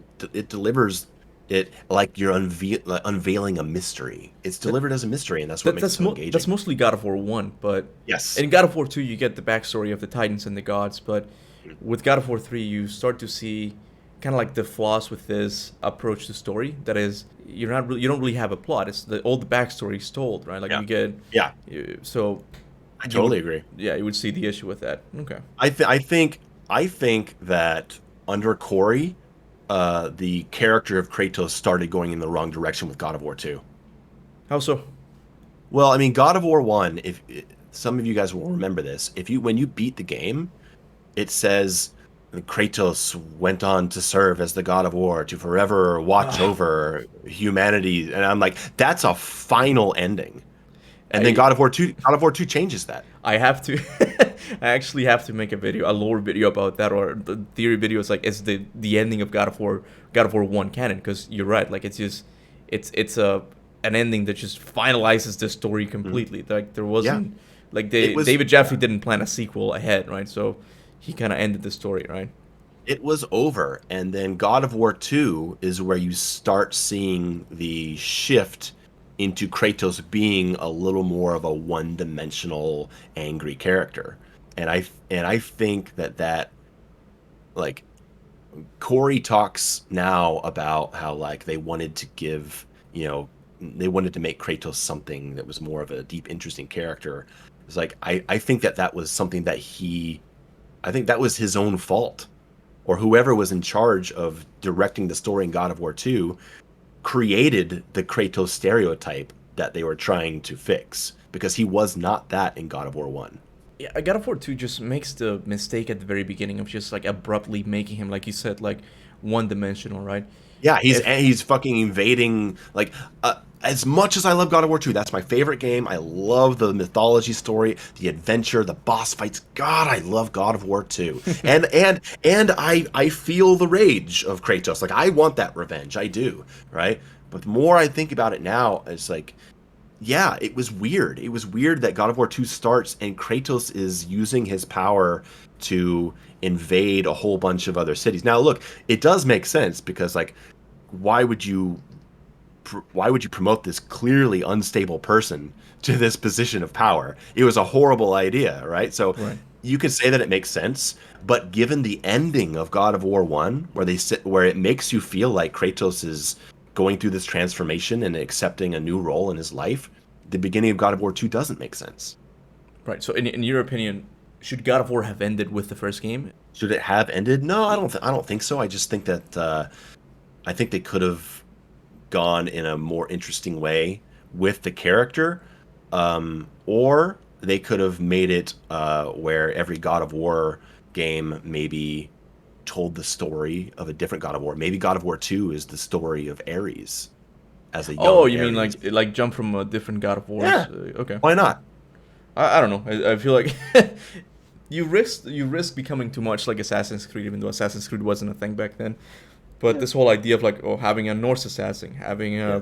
a Greek assassin, you kind of feel disconnected from the story a little bit. Like that would I be think that's a valid concern, sure. But I think just the issue with God of War 2 is that it starts with him invading cities and abusing his power. And I think we needed something to lead us to that point. I think Corey has said in previous interview that yeah, he would have done maybe not that, but he said like the meeting of Gaia or something. It doesn't matter. The point is, I think yeah, Ghost of Sparta is very underrated because of that, because it gives you that missing Mm. chapter between God of War 1 and 2. It gives you the reason why he hates the gods a lot more. It's not just that they let him have the visions, it's just that they killed his brother. They tortured his mom into turning into a monster and stuff. So you get all the justification that was missing from God of War 2, right? But I do agree with you. I do think there was a bit of a jump in at the beginning of the game. Yeah, it just starts and he's just like destroying a city. You're like, Hmm. what? What? I thought he was fine. I thought he was watching over humanity. Why is he doing this? Yeah. And I just didn't really get it. I guess he just wants to, have conquest for Sparta, and it just, I didn't buy it. I don't buy it now. I guess I did back then because I wasn't thinking about it too much. But I don't buy it now. So in your ideal world, you're directing the next God of War game. How would you direct the story? What would be your next chapter? I'm not asking for a whole, not prediction, but Mm. what would be a direction you would want them to take? I'm just curious to hear what you think about that. Well, first of all, I would age up Atreus. I got a Uh, lot of crap. I got a lot of crap for me saying that I thought Atreus would be a lot older. And people were like, well, if you knew anything about the story, you know that Ragnarok is only like 3 years from now or whatever. And I'm like, okay, yeah, sure. I don't know how long Ragnarok is from now. But the thing is, yeah, sure, it was wishful thinking. But look, dude, we're dealing with a series where people have gone back in time. well, yeah, when Where there's magic involved, you can do a lot more there's things. magic. Yeah, Just in the last game, Kratos went through a portal where he experienced time differently than Atreus. right. Remember? Yeah. So, like, come up with something. Come up with some bullshit reason. Atreus gets trapped in a time portal and he comes out and he's 21. Okay? I'm starting to think that that section in the game was placed there just for people like you, just in case people didn't like Atreus, they would have an easy way out. Like, oh, he jumped in the light of Alfheim and came out like 50 years old now. Like, I feel Oh, looking back at it now, I think they put that in because of you, people like if you. only. Yeah. If only, man. But Okay. but they saw that Atreus had a success with audiences like me. Again, I don't mind him. I like him as a character enough Sure. to want him to stay around, right? But Yeah. yeah. But Anything else? aside from that, what would I like to see the story go? I would like to see a central conflict that really excites Kratos. I think that's all I want, right? Where your adventure is something that Kratos is more Invested in. enthusiastic about, Yeah, I got and that's all I need, man. That's really all I need. you. Okay. Yeah, that's something like we argue a lot. Like not argue, but were concerned about like what's gonna be the justification for them wanting to stop Ragnarok. Kratos has never been Hmm. an altruistic guy, so it might just be No. like to reflect, not to reflect, but to show Atreus like what being a good god is. Like maybe that's why he wants to stop Ragnarok.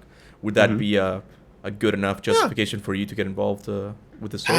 I'm open to it. I mean, like, I'm excited about the game. I am. I'm expecting it to be better in pretty much every single way. Hmm. I did expect, an aerial option, a limited aerial option. I did expect some kind of like performance-based XP system instead of it being random. I don't. At this point, I don't think we're getting it. But overall, I expect it to be a better game. I expect enemy variety to be better, some more mobility options at least. I expect a more personally engaging story for me, some more level variety. I'm expecting a better game overall. It's gonna be interesting to see when it comes out because the game is being directed by an ex gameplay consultant or combat consultant. So I'm interested to Mm, see what Eric does in the gameplay department, given that that's his yeah. background. Corey's more of an animator, right? So it's gonna be interesting, in my opinion, to see where they go with it, right? I do want to clarify some stuff. I know I saw some stuff in the comments of your response video. The wolf fight where I said that I kept dying. I was not complaining about the wolf fight being hard. I was complaining about having to climb the No, wall. I got that. I don't know. Right. I don't know why people misunderstood that, but I got that. Well, Yeah. YouTube commenters, right?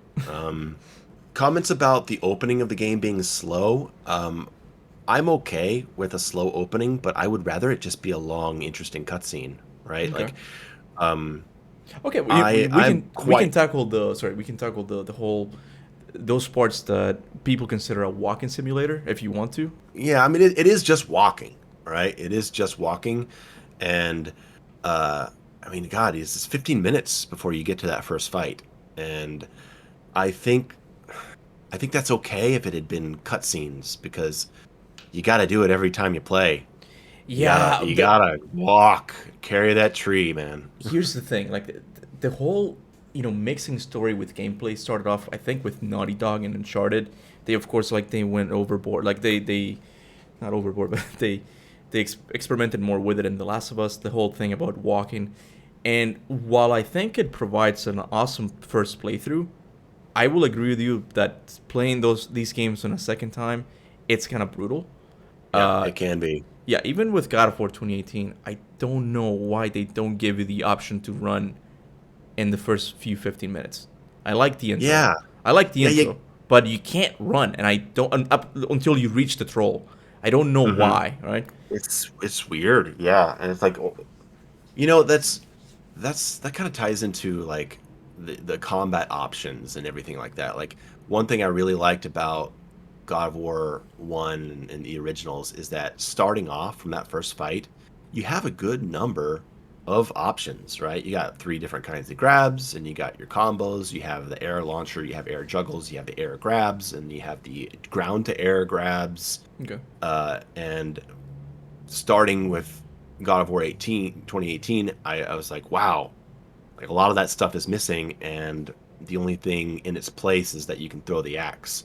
And it takes a while until you start getting more attacks that can start filling out your combat options. And I miss that ability to just kind of play around and experiment with my tools in those opening rooms like you could in the original games. So you, Like if imagine if God of War 2018 you also had the executioner's cleave, and you also had like a ramming option or something right. like that. Like a little bit more of tools to experiment, I think would have gone a long way for me in That's what I was my gonna first ask. Like, playthrough. you would have rather like the game start you off with a few more abilities to Yeah, a play few around more with them. tools to play around with for sure. That's something a lot Yeah, of people are concerned about with Ragnarok. Because usually what happens is that the game resets you completely, and I'm gonna yeah, say it before it comes out. It's gonna be really boring if what you do is unlock the same abilities, right? If you, yeah, they need to.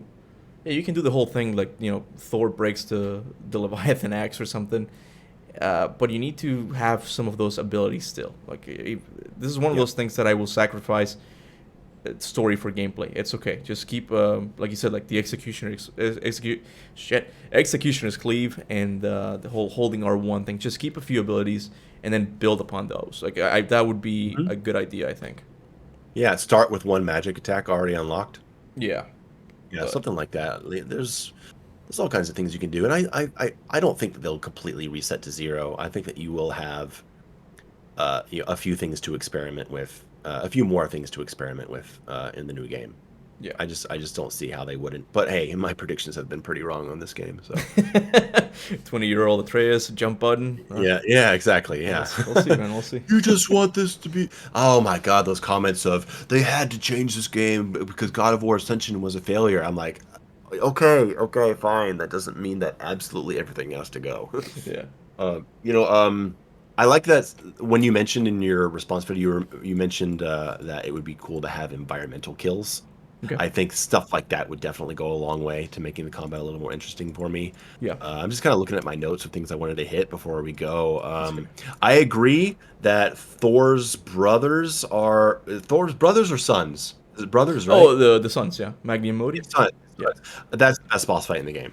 I will give you that for sure, especially on New Game Plus. Yeah. When I played it the first time, I thought it was kind of meh, and so that's why I describe it like that in my review. But on New Game Plus, I think that boss fight is pretty intense, and I do like it. Yeah, no, I love it because it's not just kill one enemy and then move to the other. Yeah, Like you said, it gives you that incentive. Like no, you have to do it. You have to change, alternate between them, right? yeah, it's And dynamic. and it kind of experiments with the whole axe throw thing. Like when Hmm. Magni throws Modi up in the air, you have to throw the axe at him, right? Yeah, We that's need good more stuff. we need more stuff like that, and Totally. that's what I meant when I said like include the environment more. Like there's a Mm. new grapple ability now with Ragnarok. Make that a time-based game where I don't know the this is just an idea I'm throwing out. The floor is lava and like it's continuously rising. You have to kill the enemies and then move up to the second floor. Like add some more intensity, right? Like some more risk, right? The grappling hook just makes the absence of a simple jump even more obvious to me. Like if you're flying up to second platforms and jumping off ledges to do smash attacks, but you still can't do a simple jump, it makes it even worse for me. I just don't know. I don't know if the camera could work, man, with a jump. Yeah, the camera would But have yeah, to be pulled back. yeah, but yeah, your solution is like pull the camera back. I Pull the got camera you. back. Yeah. Yeah. But, okay. Also, I will totally own up to criticizing the dragon boss fight for feeling random and not connected to the story, while You not damn while right. not I mentioning. called you out on that. Totally. and you made me think about it, right? All right, you Yeah. made me think about it because I didn't mention the dozens of other boss fights in the series that are not like central to the plot. Yeah. I will totally accept that. But I do want to give it a little bit of context in that it felt a lot more underwhelming to me because of the lack of other important story fights and like because like the underground Hades boss fight in the first game against the Minotaur, sure, that's not a central it's not a central story boss fight, but it does feel like Yeah, like he's the guarding the treasure. I got culmination. you. Yeah, Yeah, yeah, like yeah. yeah, it's like it feels like you've been leading up to this, right? Whereas the Kraken is like this is the protector of this Phoenix thing. Like that it felt like more of a conflict with those. And the Hydra, sure, the Hydra is not connected to the story of Kratos, but you have been sent there. That's your mission. Right. Yeah. And the dragon, it just feels like something you come across. Okay. Like, oh, I'm going here, but there's a dragon here, and I gotta kill it. And I so get. I think that's why I felt like that. But I'll give you that. That's a Yeah. fair No, criticism. lack But of I will. bosses is something. Sorry, something that Yeah, I've been criticizing the game since it came out. sure. It's it's it was really bad because for a game of this size, it needed at least three more bosses, optional or story wise, like something to pad out the game because it had what, four bosses maybe. Boulder one. Uh, Uh, what do you consider that a boss fight? Boulder one. Well, it's mostly cinematic, right? Like God of War has always been mostly like that. The Colossus of Rhodes is not really a boss fight. It's pretty easy to beat. You know, it's more for the to get your appetite going, right? Would you But not agree with that? it's so much bigger than that, though. I mean, Well, okay, oh, in size. you've got no, not in size. I mean, you've got the phase where you're using the grapple hooks to avoid his attacks and hit his hands. Then you have the other one where he's smashing the ground. And you have all the other attacks, and where there's Zeus's sword. Then you go up and you run through his structure. Like that's a boss fight. No, I got. That's a big event. Again, like that's something I agree with you. Like there needs to be more variety in the combat. I agree with that 100%. But I did not find the first Baldur fight that bad because it's got that cinematic. I get it, like you didn't add into that. But I love seeing the environment gets destroyed and just it's Yeah, just. it's epic. Someone I'll has give you pointed that. out something interesting that the ground is fixed once you return to get the blades, which I thought was pretty funny. The Oh yeah. yeah. I never thought about that. I will stand by my statements that the dragon boss fight is a bad boss fight. I just you, you throw balls at him and then you hack at his toes with your axe. Yeah, And I but you just have like to time it right. Like you have to see when you can't just throw balls at him. It's like you have to wait until he's opening his mouth and you see electricity. Like there's a little bit more involved than just throwing balls at him. I don't know, man. I don't think you and me are gonna see eye to eye on this Okay, one. all right, no, that's fine. That's fine. Oh man. No, Yeah, I don't know. It feels a little more set piecey than involved compared to something like the final boss fight or something. right. But really, the worst offender is the Balder encounter when you're riding on the dragon. That Okay. it's like oh man. Yeah. But Go ahead. I guess I don't know if I don't really have anything else on my notes. No, I think we covered a lot of Yeah, ground we've here. talked about a lot of stuff. Yeah. Hopefully, I don't know. Hopefully, we are kind of like the older school gamers. I think we are. I don't know exactly how old you are, but I definitely can relate to this whole thing of like, I don't want to pick up stuff. I don't want to. I don't like menus in general. Like I want something I miss about the Yeah. older games is the simplicity. Just go Mhm. in the menu. Oh, you like the blades? Just hold down X and Boom, just level up, upgrade. right? I miss that simplicity, right? Um, Yeah, me too. so yeah, like more mechanics, less RPG mechanics. I think we covered all. And again, I knew we were gonna agree on a lot of things, and people probably hate me now. But Yeah. anyway, It's just like you finish a fight and then there's like 15 glowing things on the ground that you got to run up to and like pick up one by one and then open up your inventory and look at what they do and just like it's such an interruption to me. And in a game that already has so much downtime between combat, to add on top of that all the stat reading and equipping and switching out of enchantments, I don't know, it just brings the experience down. I don't know if you knew this, but Corey actually wanted to have a Dead Space like inventory system where he would hold up the axe, and you would put the runes yourself in. But again, like we go back to this thing of like being a lot more open than it should have been, since there's a lot of runic attacks. You couldn't really have that doable and be doable, right? Like have like be immersive like that. So they had to go to the menu. So we go back to this whole thing like should God of War have been open like that, right? Yeah. I do think there's definitely things they can improve, like I mentioned with the dragon and the dragon tier. Like they need to do more of that stuff, right? Hmm. But yeah, like there's again, I If agree they're with gonna do it, yeah, if they're gonna do the open world thing, then they need to do more of that. yeah. Because without it, it feels like errand running, and I just don't want to do that when I'm playing a God of War game. Hmm. Well, Mayo, I think we covered a lot of things, man. I think our talk has come to an end. What do you think? Oh yeah, I mean, I have a feeling that we could probably talk for another 2 hours about whatever. You Yeah. know, but Gotham I Knights, mean, man. Just saying. well, um, and I also have my own podcast, and so maybe I'll bring you on there sometimes, and we can just talk Yeah, sure. maybe a little more generally about games and Yeah, movies again, and like the whole YouTube I'm stuff. not the biggest analytical guy when it comes to analyzing combat and stuff, but yeah, I love talking games in general, right?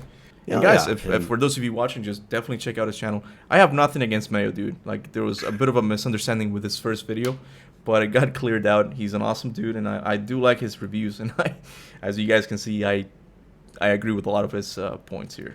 So yeah, this has been fun. Hopefully, this gives a little context to some things. I mean, uh, I've angered plenty of communities. I'm not expecting for that to go away, but you're pretty much used to it um, right now. What is oh that? yeah, What is that yeah, I saying? Like am. pressure creates diamonds.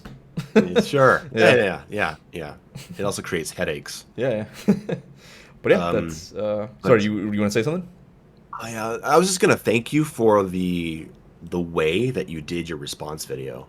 People like you and Shredded Nerd also. Shredded Nerd had a great response video to my Halo video, which gave me a lot of opportunities to clarify things a year later. And then I had him on my podcast, and now we talk. And so I appreciate you taking this simply from an analytical angle and not going the personal route, because Hmm. it makes it a lot more enjoyable and interesting to engage in the debate. So Yeah. Oh, I no just worries, want man. to I just want to thank you for that, No because worries. No worries. I mean, it speaks to your character, and I it just appreciate it. it goes to back to that whole point of like we shouldn't really tether ourselves to games themselves. Like we can be fans, but they're products that just need tweaking, and they're never gonna be Mm, perfect.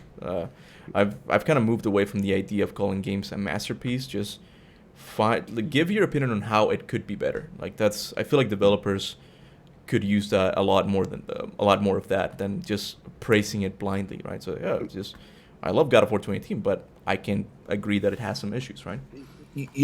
on that topic, right before we go, Yeah.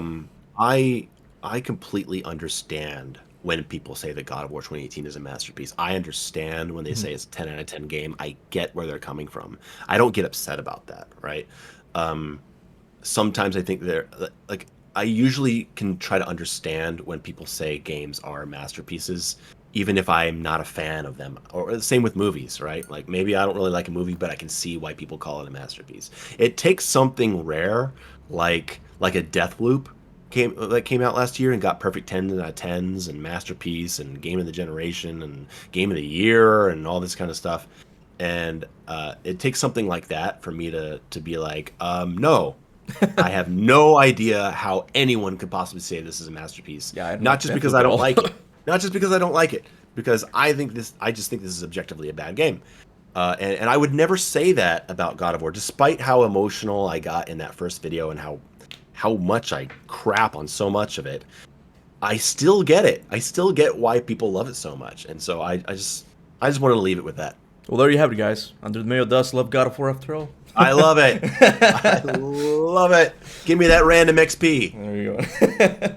But yeah, thank you, Under the Mayo, for being here, man. Like again, I would come over anytime you want me to. We can talk more about games, given my knowledge of them, and my limited knowledge, I should have said. But yeah, thank you guys so much for watching, and until then, remember, go forth in the name of Ragnarok.